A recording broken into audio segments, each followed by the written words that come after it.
Welcome to This Explainer. Okay, we've literally all been there, right? You open up the app, you know you have some seriously valuable expertise to share, and you want to stand out and attract clients. But there's this massive roadblock. Nobody, and I mean nobody, wants to sound like a spammy salesperson. We all share this universal desire to build a strong personal brand, to be recognized as an authority. But we are absolutely terrified of being that person who sends unprompted pitches in the DMs. So today, we're breaking down a fascinating conversation that recently exploded on LinkedIn News about exactly this topic.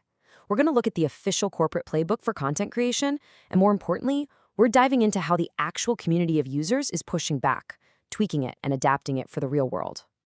So here's the million-dollar question we're tackling today. How do you actually avoid the hard sell? Seriously, think about your own digital habits for a second. How do you currently balance offering real, actionable value to your network versus, well, promoting yourself and your business? It's kind of a tightrope walk. Lean too far into giving everything away for free, and no one knows what you actually sell. Lean too far into promoting yourself, and your audience just completely tunes you out. This core challenge was recently brought up by LinkedIn's own editorial team, and the responses from professionals all over the world give us a massive reality check on how modern networking actually works. All right, section 1. The hard sell problem. Getting it backwards.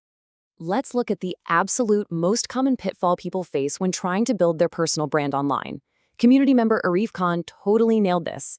He points out a fatal flaw in most people's strategy, saying, most people get it backwards. They start with the 10%, the selling, and wonder why no one engages with the other 90%. Think about that for a second. If the very first thing you do is hit someone with a hard sales pitch, you've instantly triggered their mental spam filter. It doesn't even matter if the rest of your content is absolute gold, you've already lost their trust. Khan notes that the absolute highest performing content doesn't scream, "buy my service." Instead, it says, "Hey, here's a problem you didn't realize you had." It leads with empathy and understanding, not an invoice. Moving right along to section 2, the 60-30-10 framework, the official baseline. So this framework comes straight from Sarah Olson, a senior creator program manager at LinkedIn. She suggests this specific 60-30-10 rule to build credibility and trust. Basically, 60%, the lion's share of what you post, should be entirely focused on everyday questions, pain points, and problems your audience faces. You're just being helpful. Then 30% is where you highlight your case studies, your specific frameworks, or your unique approaches to solving those problems. You're basically showing your homework. And finally, that tiny 10% sliver, that's the only time you explicitly promote your work and let people know you're open for business. It's a beautifully neat corporate theory designed to systematically prove your expertise. But does it actually work in practice? Well, that pristine theory hits a bit of a brick wall when we look at the reality of the feed. As community members Stephen Mina bluntly puts it, while this framework is a strong baseline that keeps you from constantly selling, it can also become a crutch. This is a super fascinating pivot. Let's explore why blindly following a mathematical content formula might actually backfire on you. Which brings us to section 3, a guide, not a formula. The danger of being robotic.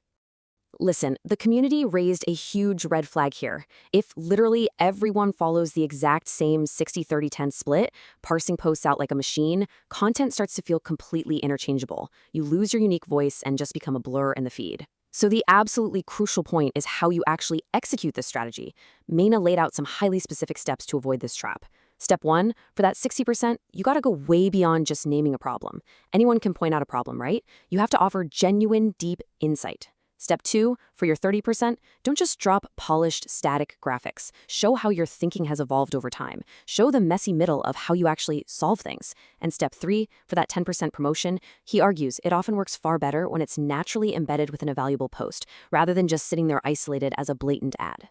The big takeaway here, treat the 60-30-10 rule as a flexible guide, a compass, because if you treat it like a rigid mathematical formula, you risk doing everything theoretically right, but still remaining completely forgettable.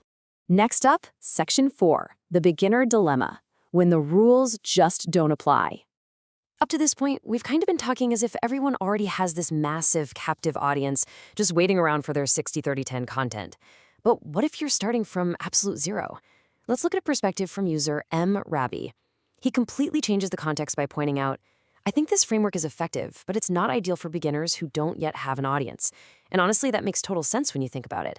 If you only have 50 connections, spending 10% of your time telling an empty room that you're open for business is probably just wasted energy.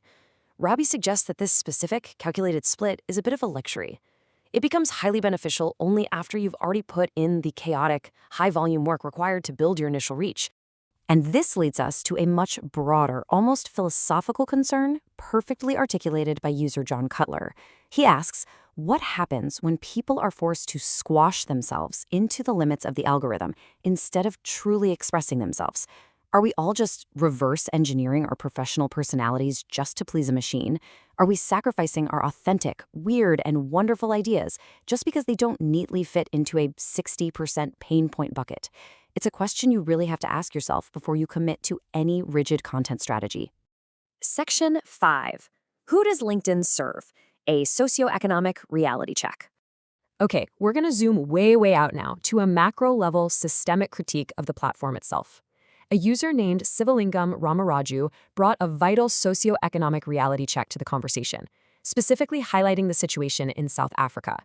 He pointed out the massive digital divide.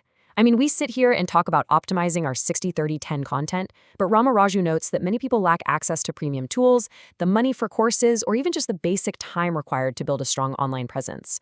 Furthermore, he points out a systemic failure. Job seekers are endlessly applying to roles that stay advertised for months, and they're receiving absolutely no feedback. This endless, silent rejection completely erodes trust in the digital system. While content strategy is nice for the privileged few, he argues that real access, transparency, and realistic opportunity are what truly matter. And you can really see the macro shift Ramaraju's proposing here. Right now, the perception is that the platform naturally serves the employed.